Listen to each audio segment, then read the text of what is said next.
Leah Bauer is the owner of Apothecandi, an artisan goat milk soap company. It's based in southeastern Manitoba. Now, for years, she has served American shoppers through her website. But now, with the impending removal of the de minimis rule that I mentioned, she's decided to close the shop to all buyers south of the border. And that, I believe, is going to happen at the end of the month. She joins us now via Zoom. Hi there.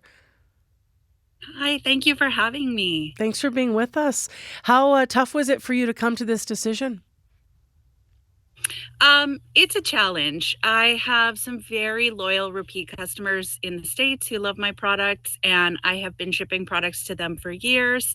And so it was a really hard decision to come to, but until I can figure out how this works and how to proceed, I think it's the best course of action for now.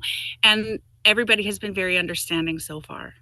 So, how much of what you just heard when we were hearing the analyst there with his concerns about small businesses matches up with what your experience has been with the tariffs? Oh, absolutely. Everything that I make falls into that de minimis.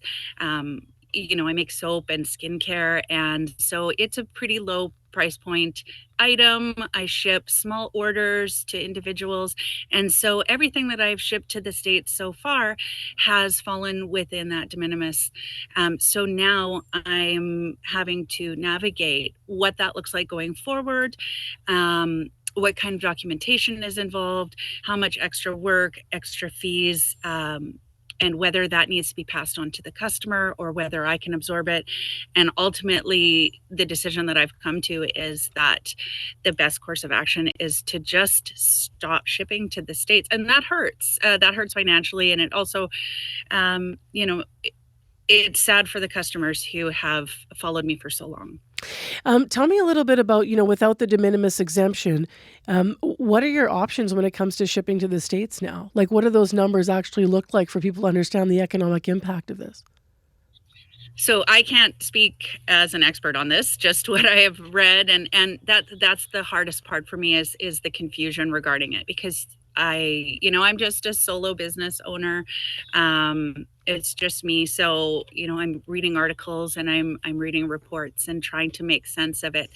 My understanding is that there is going to be some flat rate fees that are going to be imposed for small businesses for single shipments that are going across to the States that could range anywhere from $80 to $200. But then I read a different article that says a different thing, and somebody sends me a message that says something else. So there's a lot of conversations being had between creatives and independent small businesses, just trying to make sense of it. So really, confusion is just the biggest takeaway right now. You posted actually sort of to allow your American customers to understand, that you don't take the decision lightly, but you're going to make the decision to stop shipping down south. How reliant is your business on American shoppers? It's less than 50%, but it's still a good amount. So it's going to hurt. Um, my customers have responded mostly with surprise. I don't think a lot of my American customers fully understand what's happening with the de minimis clause and how it would affect them and affect me. But ultimately, they've been very supportive of it. There's not much I can do at this point. A few of them have placed orders to hold them going forward. And then I just need to put all of that extra effort into my local Manitoba market, which I do anyway. But it's going to hurt, and we have to pivot and figure out how to move forward. What does the future of your business look like if you can't do business in the U.S. long term? Have you let yourself go that far? Not yet, because things are changing all the time. I try to be a glass half full kind of a person. Small businesses are very resilient. We're all about pivoting. There's been a lot of challenges in the last year, and so I'm taking it day by day right now, and Yeah. we'll see. Maybe it will change. Things seem to change every day. How has it been impacting you emotionally as a small business owner?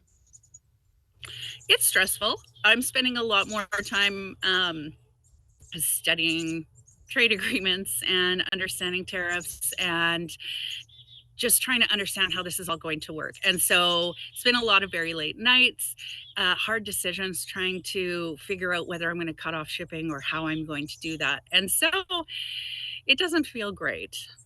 When I mentioned the end of the month, is that the date where you're gonna cut off those US shipments?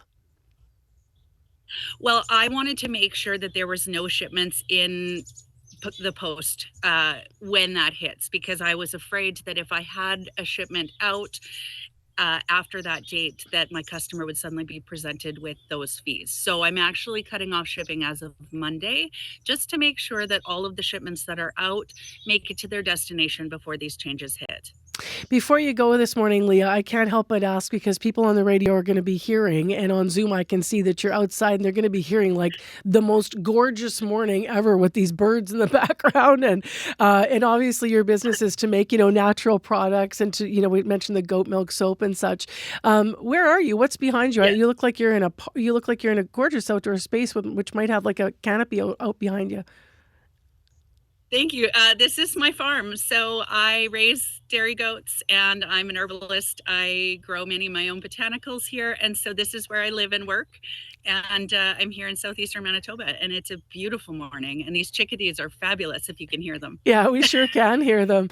I just want to ask you about your business for the last minute of our time here. How long have you been in business, and Yeah. what prompted you to go in this direction to make these products?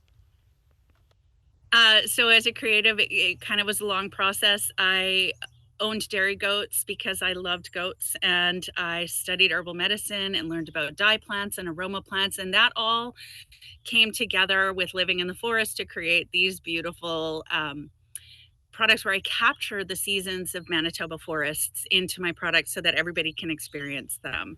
And so it's all tied together. It's been evolving over the last 15 or so years. Amazing. Thank you very much for being with us from Southeast Manitoba this morning and talking about the challenges with the tariffs moving forward. We appreciate it. Thank you so much for having me. That is live with us via Zoom this morning, Leah Bauer, the owner of Apothecandi. So a lot of people may not have even heard of this de minimis rule, but it is affecting small businesses, not just here, but of course across the country.